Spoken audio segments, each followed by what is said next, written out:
النهارده هجهز معاكم اوردر 2 اخوات، مريم واختها مودة. بصي يا جماعه، مريم كاتبه وبتقولي ايه: انا في تالتة اعدادي وبحاول افرح نفسي وادلعها، وجبت حاجه لاختي معايا عشان ما افرحش نفسي وافرحها معايا. انا مريم واختي مودة. بجد شابو ليكي يا مريومه، اللي انتي كمان هتفرحي اختك معاكي، ما فكرتيش في نفسك بس. برافو. عشان كده انا هحط لكم انتوا الاتنين حلويات المتجر.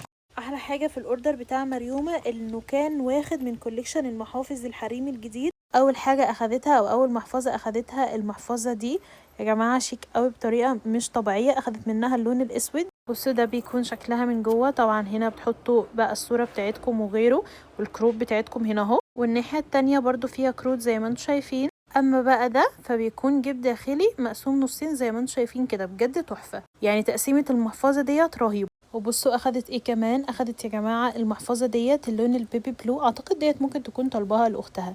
بجد شيك قوي وكيوت موت يا جماعه. اخدت كمان عرض المخمريات الجديد اللي لسه نازل، اللي هو لو اشتريته ما شاء الله 4 هتاخدوا ال5 هديه مجانيه. فهي اخدت ال4 دول، هنحط لها بقى يارا هديه مجانيه على الاوردر بتاعها. وكمان اخدت جل الصبار بتاع بايو سوفت، وكمان 2 من الليب بالم الصبار الكوري، واخدت كمان مسكرة فلامينجو من مايت سينما.